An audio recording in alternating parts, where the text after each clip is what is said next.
Welcome to the MSDW Podcast. I'm Jason Gumpert, editor of MSDynamicsWorld.com. As Microsoft Dynamics 365 moves forward, both cloud and on-premises CRM customers are now looking closely at what the future holds for their solutions. This week, we speak with Chuck Ingram, Dynamics CRM Practice Manager at technology consulting firm Tribridge. I should add, Tribridge is also a sponsor of MSDynamicsWorld.com.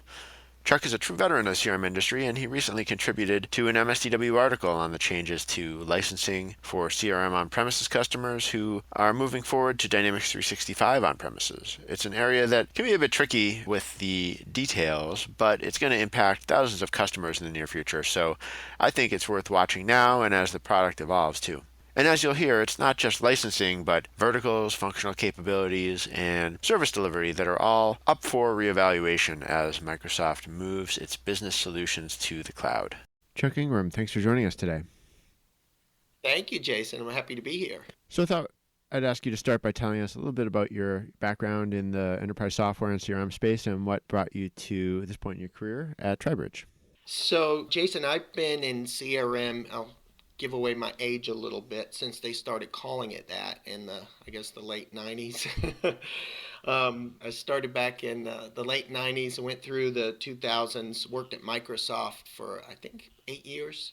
Great experience. I went to work for a partner and a large integrator, kind of focused on really, really big projects. And I joined Tribridge about 3 years ago. Love the culture, love the building cloud solutions, and it's been a fun journey. I'm glad we picked this. We do meaningful work for our customers. We help folks get, we're helping to transform healthcare from transactional to outcome based. We're helping folks get better healthcare. We're helping governments with their prisoners to help them to reduce recidivism. We're doing a lot of cool things to help people. Well, you had been kind enough to chat with me recently about some of the changes in the Dynamics CRM space and the transition to Dynamics 365. It wasn't long ago that on-premises was still the predominant model for CRM, and obviously that's changed over the last decade or so. Have you been having that conversation with a lot of the Dynamics CRM on-premises customers so far? Has it been on their minds already? It's coming up. The good news is most customers are cloud savvy. And it's not a new conversation to most customers. They're starting to move parts of their business into the cloud. Sometimes some customers are a little bit less excited about moving some of their applications like CRM and ERP into the cloud. 70% of the time, it feels like 80% of the time, they're totally comfortable with moving their solution into the cloud. Some of the other customers are not feeling as good, or maybe they have security requirements or certification requirements that make them feel like they want to keep their solution on-prem. And so we do get those questions, and it's not something that Microsoft put out at the very beginning, so we definitely burned up the phone lines for those customers trying to help them out. It seems like that the dual use license is okay in most of those circumstances because kind of other things in life folks are used to paying for it on a subscription. So that license has worked for most. We have had a couple of exceptions where the customer just says, I want to own it, I want to pay, and then we have to kind of go down that road with our partner Microsoft and try to figure that out. Is a lot of that conversation number crunching, or is it more about strategic decisions? Because it's not a trivial decision to move or plan a move from on-premise to the cloud. It feels like, at least in our experience, it feels like that some really big customers who have big IT departments and maybe they want to put it in their cloud, but still they are used to paying for things on a subscription, they've been just fine with it. It seems like maybe, and this is a little bit of a generalization, maybe some of our sort of mid-size or smaller customers who are just used to, I save up and I pay for things, they're the guys who are really pressing for the price where they buy it and it's theirs and they'll own it, if that makes sense. One of the changes that seemed to get some people's attention as I was talking to different people about some of the licensing updates was the use of CALs and the fact that the server license is now included with the user licenses without any additional cost, and it seems to sort of change the equation in some interesting ways. Have you seen that with the customers you've spoken with? It wasn't a big deal to the couple customers we've talked to quite so much as they were a little upset that some of the fancy stuff that was in the demo, the kind of integration to the world and all these other things. I think they were a little bit more concerned that those things weren't included. That that connectivity is part of it being in the cloud, I guess. But one thing I took away was that Microsoft is really making an effort to incentivize existing customers to look very carefully at the Dynamics 365 cloud model with dual use rights to really keep their options, even if they're not planning to move to the cloud today. I think you're right. I think they were just trying to not leave anybody behind in the marketplace. They and we in the partner channel are super excited about this whole Dynamics 365 solution all up, and knowing that they have a lot of customers who are in the cloud and but are not in the cloud, and they just don't want to have the necessarily the political argument with some customers, and let's just get them on the solution and maybe we can transition them to the cloud when they're ready. So let's turn to CRM Online's transition to Dynamics 365. Are there a fair number who have already transitioned to the 365 naming and the 365 model? We've actually got quite a few, and it was interesting. Like anything with a new change, folks were thinking, all kinds of bad things when this came out, just like anything like this would come out. And after a while, they learned that their core product that they had already invested in is still there.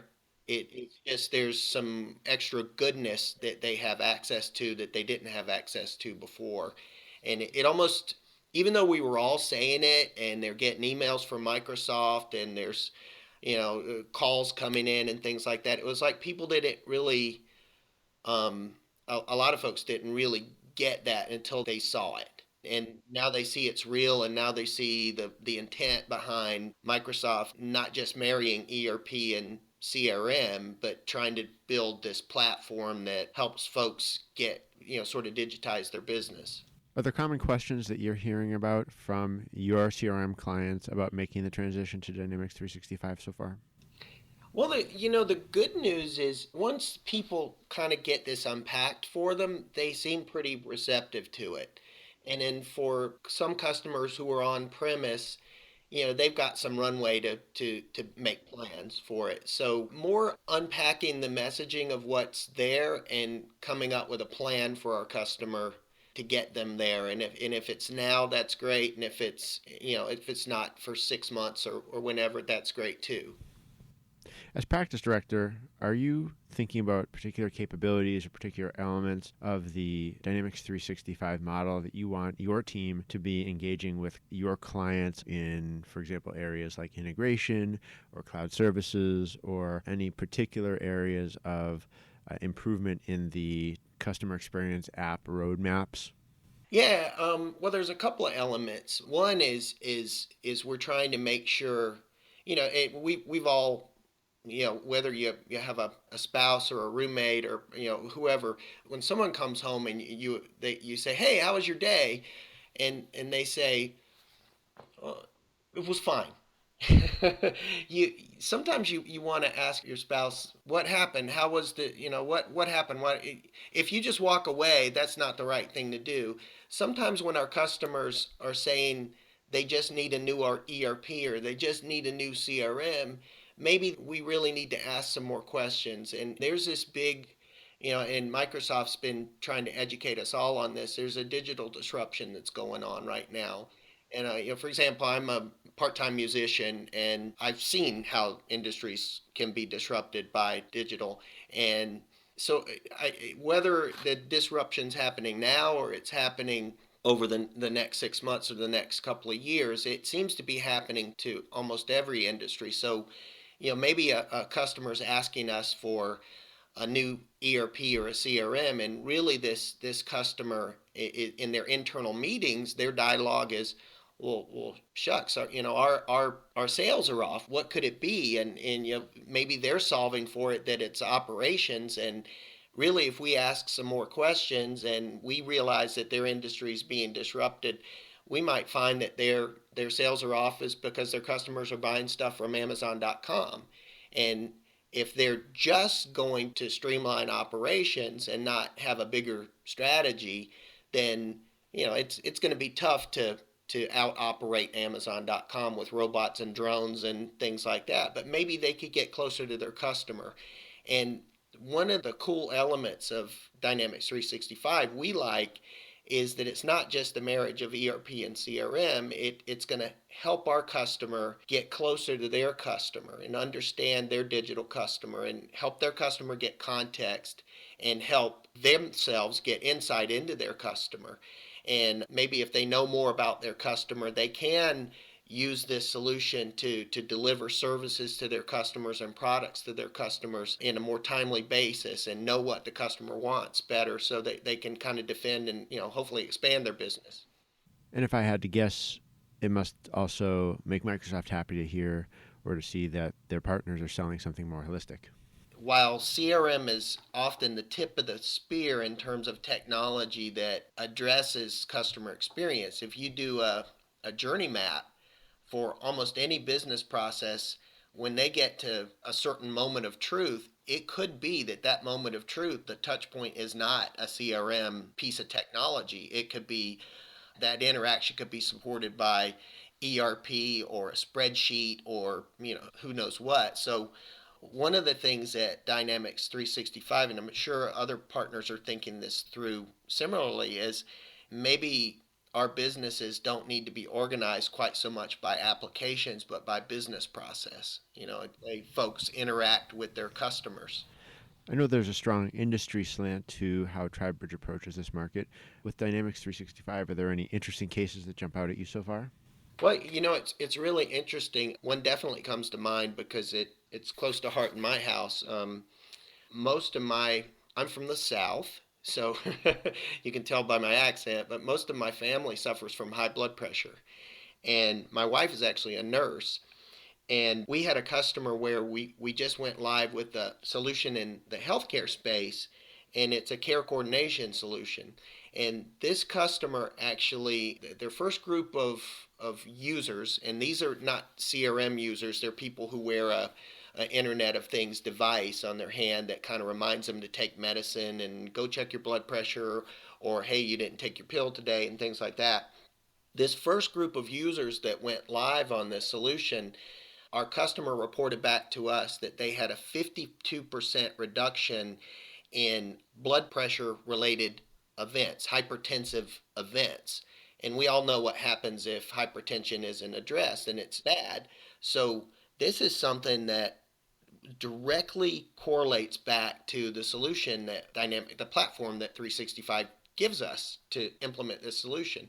So it's huge benefit to not just the customer and kind of all the IT things and less staff or easier to maintain all that. Then that's like people might not get sick because of this solution, which is really cool for us.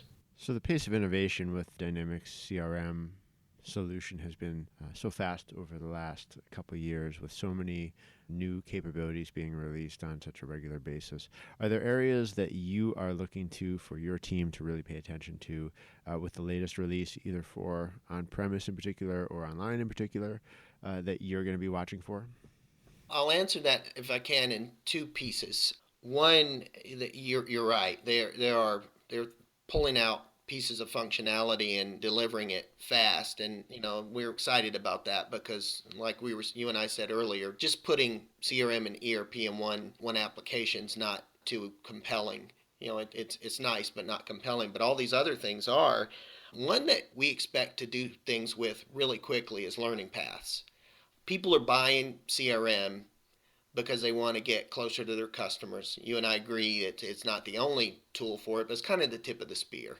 And depending on which analyst you follow, there's an average of about 50% that people are happy with CRM, and the other 50% weren't happy. They didn't get the results that they were trying to solve for.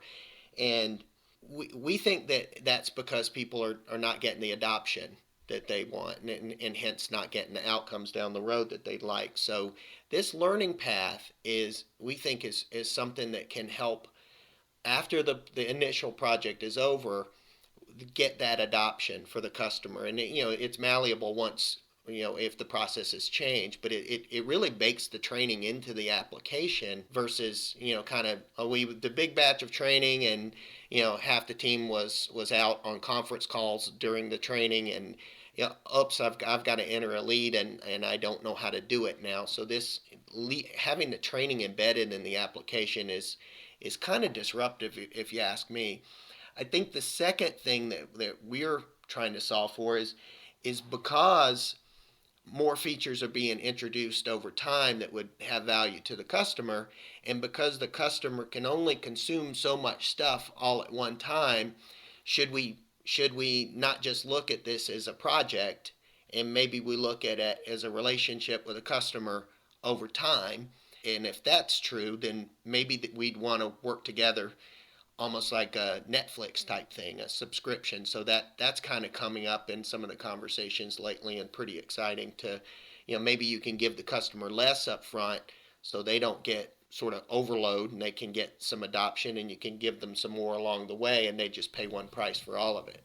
It's interesting that customers are becoming more open to that model of engagement. It's interesting to think how that could really start to work for companies like yours.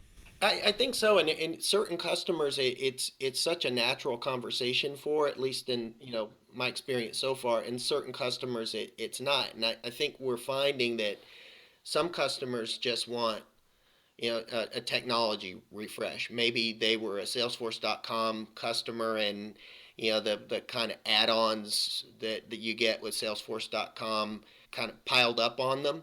And maybe the data is costing them over the integration, or mobile or whatever it was. They just want a new technology, and they want to just replace feature for feature. That model's not usually right for that customer. But if a customer, if they've made an acquisition, or they expect their business to grow, and they really don't know what they don't know about the journey that's coming up, sometimes something like that can be compelling. So hey, let's get us started with something basic now, and then we can layer on functionality in the future. And I've paid for some, I've kind of prepaid for that. I've got an expectation for my budget that we're going to be able to enhance this solution as we go. Before we get going, I just wanted to go back to one little detail. You mentioned you're a musician. Can you tell us more about what you play? Well, I can. I actually play in a couple bands. I'm a lead guitar player, and at Tribridge we actually have a band we call the Bridge, and we play. We're going to play next weekend at our company meeting, our company retreat. It's called Connect. So we have that band, and I have a band in Atlanta that I play with that's called Mirror, and it's an 80s rock band. I also play a little in church too. That sounds like a lot of fun. And Chuck, thanks so much for taking the time to be on the podcast today. Really appreciate it. And thanks for your participation and sharing your views with our readers too.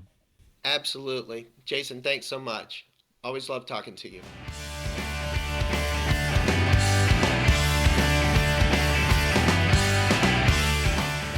This has been another edition of the MSDW Podcast. Thanks for listening. If you'd like to be on the podcast or give us feedback, you can reach me by email at jgumpert@msdynamicsworld.com. Until next time, this is MS Dynamics World signing off.